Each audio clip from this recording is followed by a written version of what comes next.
Oren, I will put the spotlight now on you. You were the journalist that disclosed the transcript of the conversation between Obama and Netanyahu. Please don't use the word transcript. The conversation between Prime Minister Netanyahu and which has been both sides denied and yes. allegedly saying it's fake. And you stand by it. Yes. First of all, I stand by it. Okay, about the denials. Ben Rhodes, the National Security Secretary, started by saying this is totally fake. The next phase was that it said that someone leaked a private conversation. There is no such thing as a private conversation between the President of the United States and the Prime Minister of Israel talking about ceasefire in Gaza, etc. And it was misrepresented. The last version that I heard was that there is a distortion in what I published. So I'll say this about the denials. First of all, what I disclosed was part of the conversation because other parts were published beforehand. Right. What I published was the parts that were not published, and that's perhaps why some people would say it was distorted. That it was denied, it's okay, because both countries have a supreme interest in denying the true nature of relationship between the Prime Minister and the President. And but pay attention that, again, nobody denied the specifics that I published, that the President practically ordered Netanyahu to halt the operation immediately, by the way, as he did publicly, not just in this private conversation, and other parts of it, they were not denied. And if it was a fake, if it didn't happen, it is a story published in IBA, in Israel, in faraway Israel. Why would the White House and many other parts of the world, why would they come down so heavily? There is a saying by Shakespeare, if I'm correct, Hamlet, the lady protests too much. That is, it is. But what was interesting and I'll tell you that there is a huge interest, and Tal can affirm it, in all parts of the world, specifically in Washington and Jerusalem, who is the source. If it's a fake, what does it matter who the source is? But there is a huge interest in trying to find out. Perhaps what was most telling about this, and Tal and Amir will jump in here as well, was that both the U.S. and Israel coordinated the same rhetoric in response, meaning... Not the same wording. It was dictated by the White House, and it was the exact same wording that was published in the Twitter accounts of the White House and the Prime Minister's office. And when you asked Israeli Prime Minister officials to elaborate on that, they wouldn't. They said our statement just speaks for itself. For the past few days, we've been asking every day, what about the statement? What about the statement? Nobody wants to say anything on the Israeli side. It's officially, as a Prime Minister official, a Prime Minister office official, only saying the statement speaks for itself. So it's clear that it was dictated, it was maybe an order from the White House. And when an AP correspondent, next day, President Obama made a press conference, and he asked him, President Obama, there was a story in Israel, etc., would you care to comment? And he didn't. And this, Amir? Journalists, as a general rule, should not look into their colleagues' sources. One sometimes is forced to cover the story of the leak probe. And Washington is crazy about leaks. It started under the Bush administration. It goes into the Obama administration. They always look for leakers. They look for motives. They look for conspiracies. So from the point of view, if one tries to picture what is happening in Washington, someone like Ben Rhodes, the Deputy National Security Advisor in charge of strategic communications, someone sits there along with other political advisors, and they ask themselves, who is this Oren Nahari? He is the foreign news editor of IBA. Foreign news means either he has it from a foreign source, or this is just a trick to camouflage the fact that it came from Israel and was given to the foreign news editor so that we will think that it came from Washington.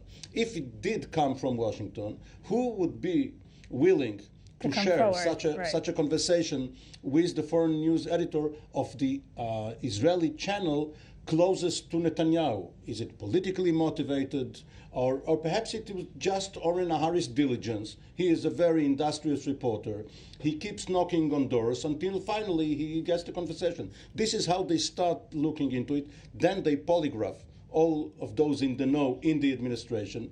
If they don't catch the thief, they go to Congress, they go to the Israeli embassy, they go everywhere in trying to find the culprit. This also comes against the backdrop of a very hostile atmosphere between the White House and Netanyahu. The White House is sure and has been sure since the last elections that Netanyahu is actually meddling in U.S. politics. Right. So this is also the context. And we are now in the middle and near in the end of another election in which the Republicans might conquer the Senate as well, not only the House. And use this issue, of course, as well. It could be. But just to reassure Oren, if you go to the Clinton library website, you can find transcripts of conversations between Bill Clinton and Benjamin Netanyahu, who was the prime minister in 1998. So in 16 years or so, we can read the full transcript of this particular conversation. And by talking about vehement denials, if you mention Clinton, I still hear the words, "I did not have sex with that woman, Miss Lewinsky." So denials come and go, and that's part of the game, and it's important part of the game, but that's it. And I also add that the same sources who gave me this gave me the talks between Kerry and the Qataris last Friday in the Oman, again, which I published before the cabinet, and nobody believed that Kerry will sell Israeli short, as some people mentioned. I'm not sure that what he did, but basically that they talks with the Qataris and through them to the Hamas. But Oren, Clinton didn't lie. In Little Rock, Arkansas, the definition of sex is narrower than elsewhere. That's what comes when you ask lawyers for their definitions of sex instead of others. And that Obama said a couple of weeks ago to his inner circle, when the number reached 1,000, I pulled the plug, which is exactly what he did. And again, and these were not denied. This one was because it was more problematic. That is my question exactly. What was it about this this rhetoric, this wording, this exchange of words that irked the Americans or the Israelis? And you tell me who was irked more, that it came to be what it has become. Both of them were, I think, more the Israelis, because it is in an extremely sensitive environment and extremely sensitive timing. And when Israel and the United States try to work together, to the benefit more of Israel than the United States, I should add. And when the rhetoric against Kerry, not by me, not by my colleagues here, but by some press and government officials, etc., comes to new highs or new lows, you'll decide. Right. And we need the United States, and the United States is important. And the relationship between President Obama and Prime Minister Netanyahu are known to all. The publication at this time was extremely, it touched raw nerves on both sides, and could perhaps jeopardize the slight understandings that has begun, and that was it was timing and environment. It also undermines the Israeli standing in the international community, because the minute everyone sees these fractures between every time the people. Yeah, but this is not the first time that it was. No, but in the middle of war, when Israel probably in the upcoming week will need the United States to back it in the international community and all kinds of initiatives in the international community, it's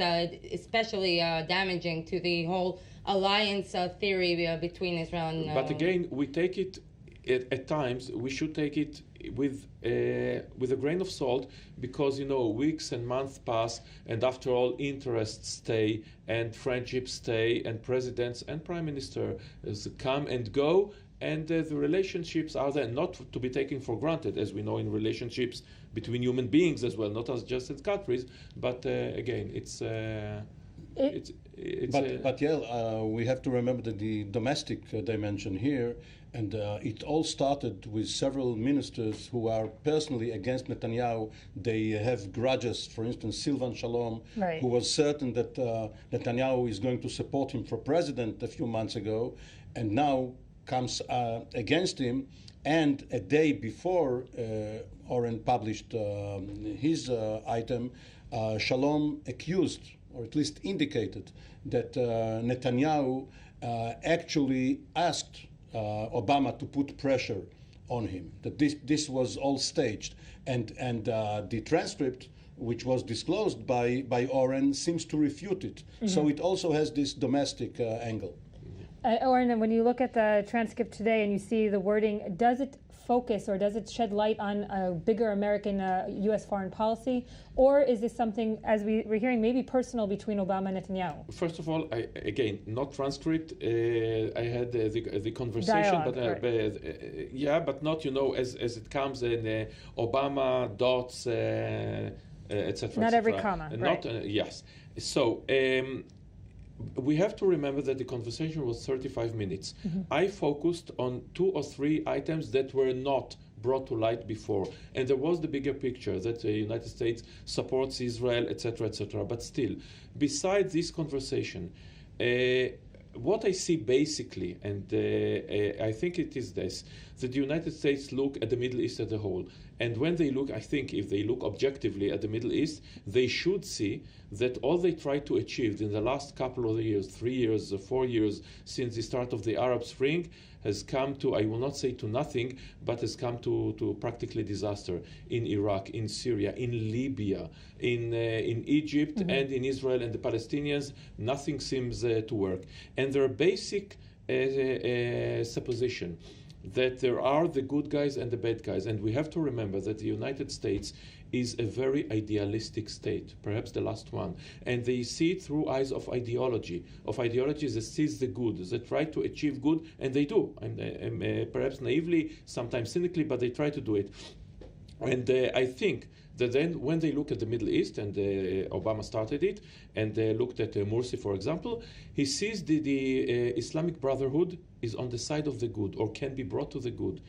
ISIS, Al-Qaeda, of course, are on the bad side, but the Muslim Brotherhood is not part of a problem, it's part of the solution. It can be brought to the broader camp with Hamas, which is a legitimate son of the Islamic Brotherhood, perhaps right. Can be brought as PLO was, as IRA was, etc., etc. I think, I personally, I think it is a mistake. I think that Hamas is basically on the same schedule as, not as harsh as Al-Qaeda and ISIS, but it is on the wrong side. The United States sees it differently. The relationship with Qatar are extremely complex, and Turkey as well. I fully understand that they want to keep Turkey within the Western camp. The big question, until when? When we see Bülent Arınç ordering women not to laugh in public, right. It is slightly problematic. By the way, I haven't heard America saying that protesting against that, but that's a different That's a whole different story. Yeah. If I may add another undercurrent in American political philosophy to what Oren said, and this is support for revolutionaries. Of course, the United States itself has its own revolutionary story, of course. But not only that. Of course, there are 2 political streams, the old order, represented by Republicans mostly, and those who are against the old order, represented by Democrats.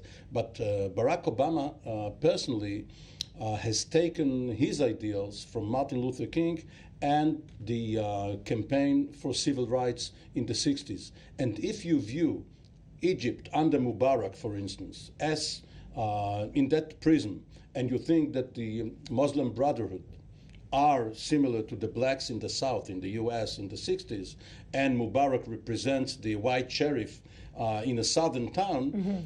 And you have this Cairo speech in 2009, which started the ball rolling, and you think that Erdogan is a positive force, only to later encounter some other problems, then you are in for a very rough ride. A roller coaster, one will say. I'm just going to get a quick update now from Michal Divon, our I-24 News correspondent at Soroka Hospital in Beersheba. Michal, what's the latest? Good morning, Yael. So a quick update for you from Soroka. There are currently 28 soldiers who are being treated here in Soroka. 8 were evacuated here yesterday. Yesterday was a difficult day. 2 were flown over via choppers, and the rest with an ambulance. At the moment, there are 137 soldiers being treated all across Israel in the different hospitals. Soroka is the closest hospital in the closest proximity to the Gaza border. Therefore, the most severe cases are brought here. So far this morning, it's a quiet morning. Michal Divon, our I-24 News correspondent there at Soroka, thank you for that update. Oren, I will let you finish this segment and ask you, do you regret any of what happened this week? Is there anyone putting more pressure on you than you perhaps thought? And why? Before you published this dialogue from the conversation, did you expect the backlash? No, of course I did not expect that amount of backlash. I published several stories. I mean, during this operation, I published several stories from that source, including, as I said, what Secretary Kerry said, and it was with wow, kol hakavod, etc. I did not expect this amount of backlash coming on me.